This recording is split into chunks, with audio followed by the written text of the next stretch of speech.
Hello everyone, this is Reggie, the washer dryer repair nerd, coming at you with another video on how to do preventive maintenance on your dryer.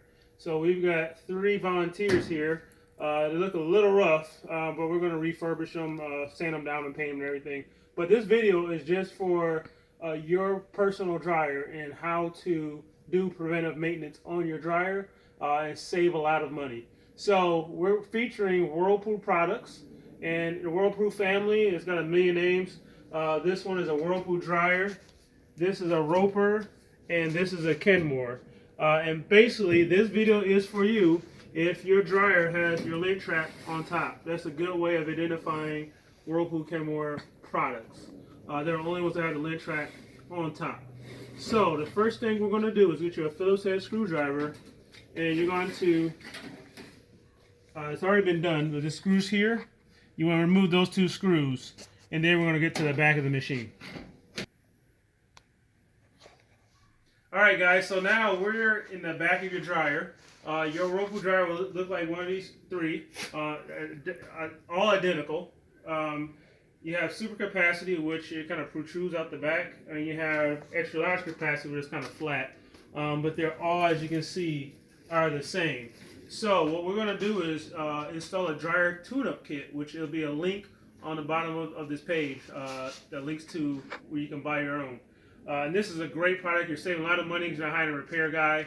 And this will basically cure any issues with your dryer. So the first thing we want to do is take off our air duct.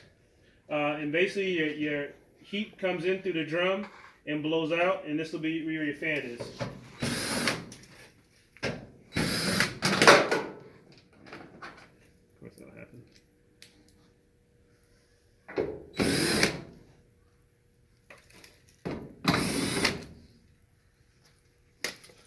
Alright, and then you want to always secure your screws. I say that as I drop one. And I also have this handy magnet, wrist magnet, which will also be a link for that too if you need one. So you pull off your air duct.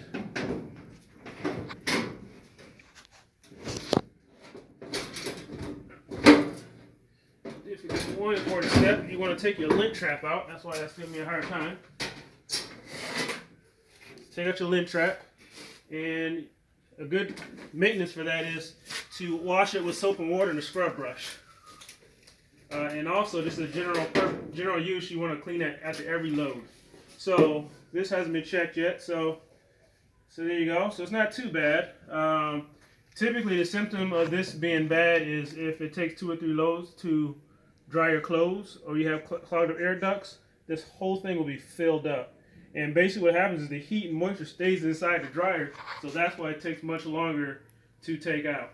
So what we typically do is take a shop vac, or you take a screwdriver and scrape all that out and put it in the garbage can, and then you basically replace it back. Don't need to show you how to do that, you know that. And then here you have your blower wheel, and there's usually stuff down here, as you can see, like somebody dropped a screw down here. Technique of getting it out.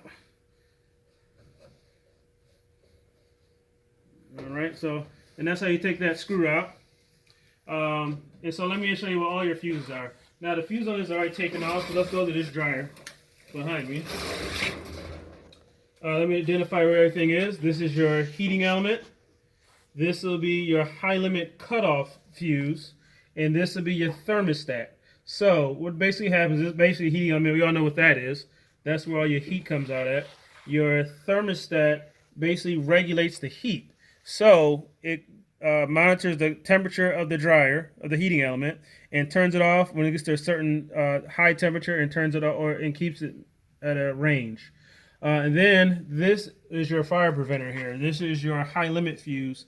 If this heating element gets 50 to 100 degrees hotter than this is rated for, this will turn off the heating element automatically, and your dryer will not, will still run, but it will not get hot.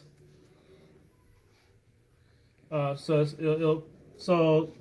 we want to change these two. And one thing people do is sometimes they bypass them. What I mean is they'll take this off and they'll fuse these together, and that's a big no-no and a fire hazard.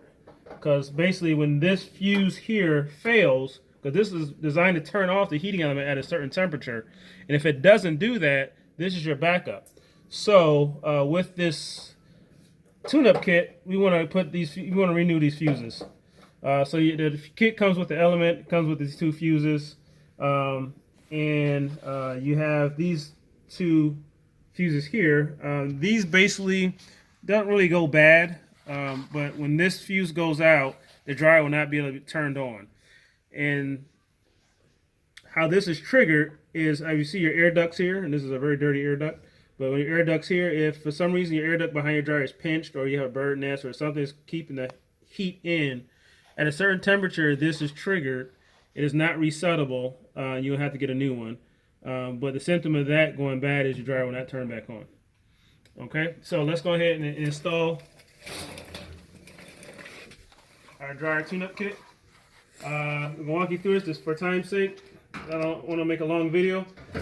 So this is how your heat element goes in.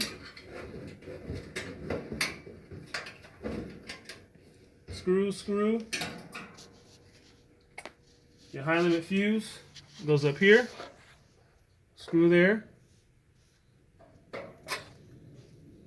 And this is your thermostat.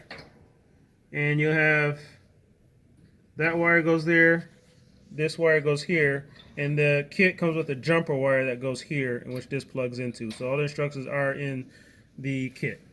Again, this is Reggie, the appliance repair nerd, with another tip on how to do your own maintenance on your dryer. If you have any questions, feel free to comment below.